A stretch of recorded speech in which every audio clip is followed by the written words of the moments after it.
So we've made it to Oxford, up the Thames. We're about to go on a fresh bit of canal that we haven't been on before. For the first time in seemingly forever. Yeah. Really, the only fresh bit of canal since we left Hartford wasn't even canal. It was from Limehouse to Teddington, which was exciting and new and interesting. And then we've had like a couple of weeks, basically, just doing stuff we've done before. And it's not just that the river you're on you've seen before, it's that every mooring you stop at, you know the town, you're not discovering something new. Yeah. So like, and there's been several times where we've been like, I think I'm on the exact same mooring in the exact same place as I was a year ago. It's convenient in a way because you're like, oh yeah, the Waitrose is just around the corner, or you know, I know exactly where the post office is. It's just not as interesting as seeing new things. So we've been feeling, you know, a little bit of like too much of the deja vu. So last time we were here in Oxford, we ended up going up the Thames as far as Duke's Cut, and then we joined the Oxford Canal. This time we're doing it a little bit different. We are going down the Sheepwash Cut. And you join the Oxford Canal like literally here. In Oxford, which makes sense. But then when we get up to Duke's Cut, we're going back down Duke's Cut and we're doing the last bit of the Thames to Lechlade, which we didn't have time for before. So that's going to be new. And then we're going to come back from Lechlade to Duke's Cut and then repeat the Southern Oxford again. Yeah. But for now, for today, we've got new bits of canal and then new bits of river. Yeah. Let's not try and overdo it today. I think 4 hours maximum. All right. And also, Michael's wearing shorts. It's like... I'm getting changed. I'm not going to wear shorts. I wore shorts to walk George. It's noticeably autumn today. It is noticeably autumn. The cold is... The sun is shining. The wind has been big. The cold is obvious. Trees have been losing branches. One of them fell on the boat last night. I was like, solar panels!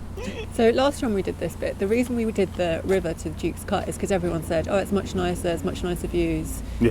And people literally said, don't go the other way. It's just dreary, boring, and gross. And lots of boats, so it'll probably be quite slow going because of all the moored boats. Yeah. But we'll see. We've got to see for ourselves. Exactly. Let's go.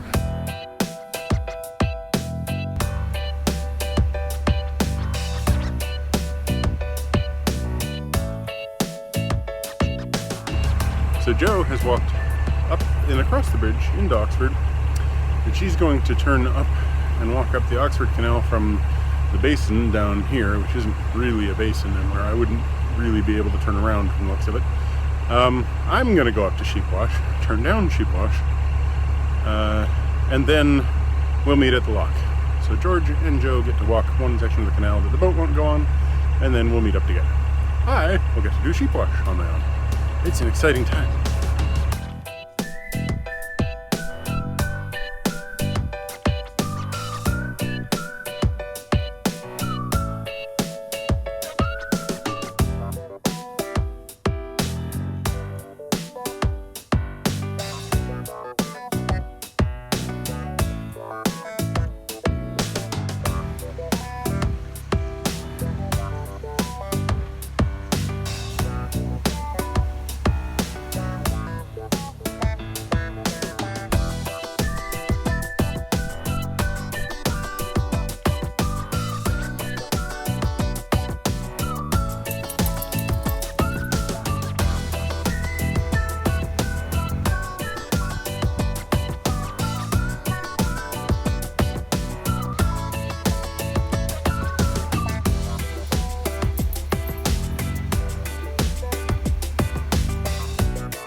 As of just now, back onto known waters, just below Duke's Cut.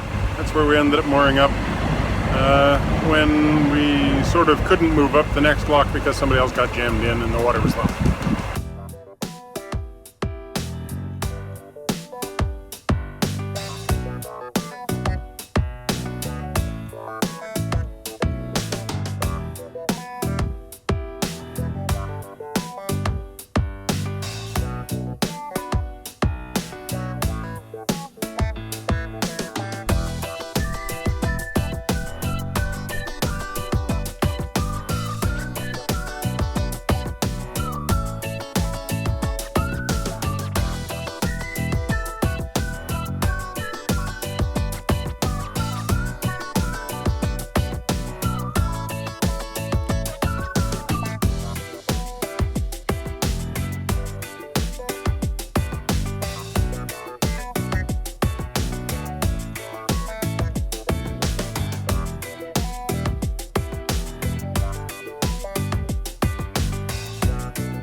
Today. What a cruise. Yeah. It's a bit windy, that's why, well, that's my excuse. I probably woke up like this, but... So we got up this morning and came up to Sheepwash. I came up to Sheepwash. Joe walked up through Oxford and up to join me. Isis Lock.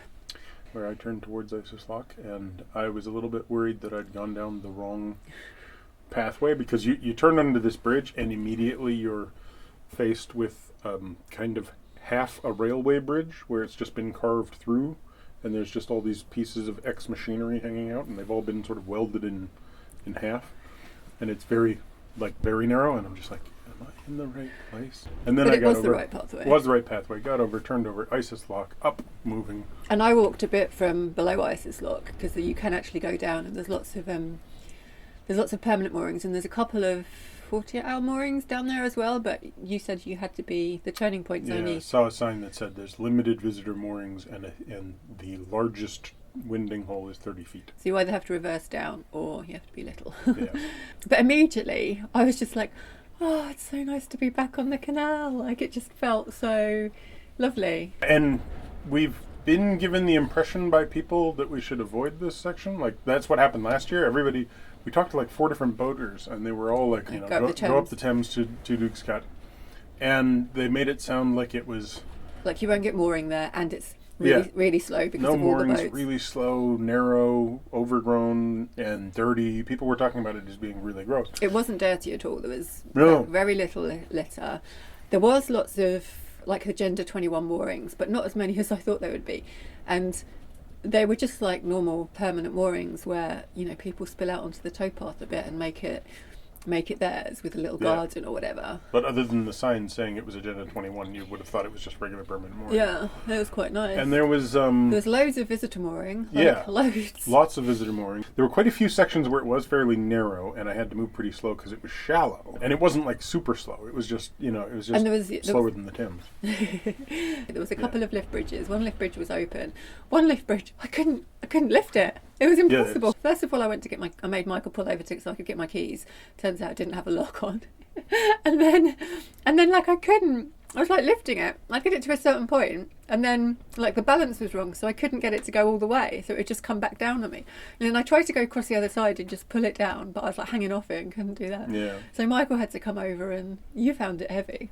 Well, I lifted it and got it up to about chest height, but it really decelerated fast, and I had to get under it and press up. And then when I'm driving the boat through, I'm like, don't drop it on my head. Yeah, and because I had to hold it up the entire time, it's really overbalanced towards Not being for a closed. Single boater then? Like, how would you do that if you're... No, I have no idea. Yeah, just straight after that bridge, I was like, I know where we are, because that's where we moored that first time we came on the Oxford. And she was driving through that swing bridge, and then she's like, we'll switch places just under the bridge. Okay, and then I'm standing there, and she, and here comes the boat moving along at a good 2 miles an hour, and it's like, Not slowing down.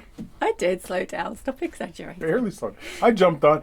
She's like, let's just switch places. Okay. So I let go of George, jump onto the thing. I'm on. She jumps off. I get over, drive. Not ideal. And I probably would have just stayed onto the lock because the lock was only around the corner, but it was really windy. And I was like, I don't fancy doing But this. it looked like it was practiced. It looked like we meant to do that.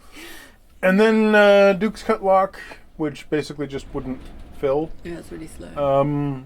And then the Duke's Cut with its bends and everything. And lots of boats at the beginning. And and all of that was fine and sheltered. And then just as we get to the end, this huge wind picks up. And it just starts blowing us all over the place. I can see the water chopping, and I start turning towards it, and sure enough, the wind catches, and it's like, okay, we're really being just shoved wherever this thing wants to go. At one stage, you were like, uh-oh, this isn't good. And I was like, what? And you were like, I'm about to get shoved sideways. So I just dropped to the floor and hid on the back of the boat, so I couldn't see what was going on. Yeah.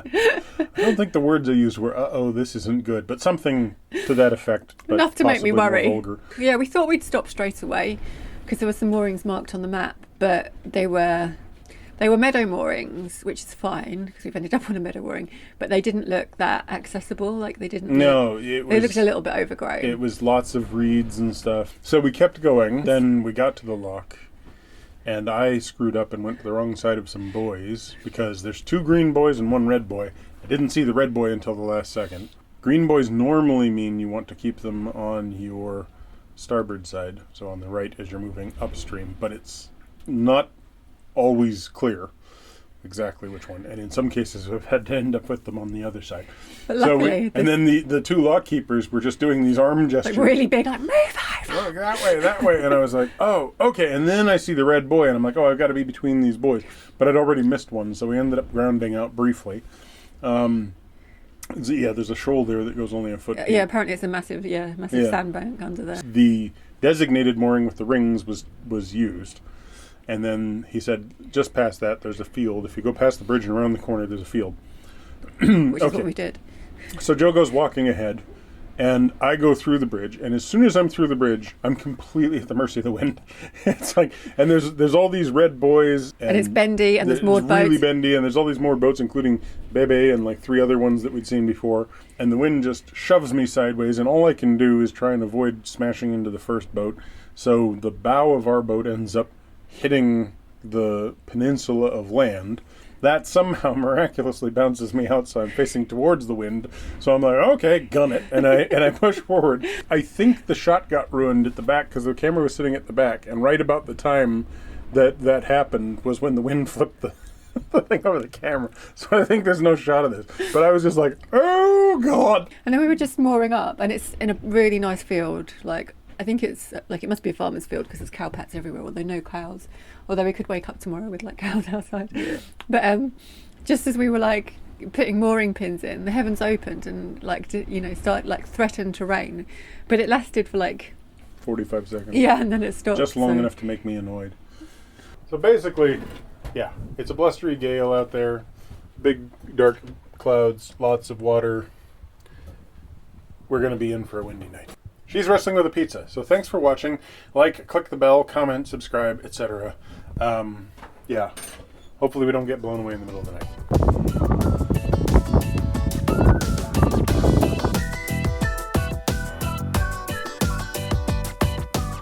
For the first time since, Teddington. Teddington, right? Where were you going? I'm not sure where we're going here. Ever since, I can't talk. Because basically for the last 3 weeks I can't talk. You know what I'm trying to say? Nope. So basically for the last 3 weeks, okay. You can't say either. No, I get it. So we've been kind of repeating, and this is no, that's not going to work. And then it just went splush, like it just kind of made this, not very loud noise. So I was glad about that. Try and make the noise. Splish. Standing on my foot. That's my toe. You're standing on my toe. Sorry. Bunny rabbit. Oh, bunny rabbits. All right, I'm stopping this thing because I'm Thanks for watching. Thanks for watching. Oh, right.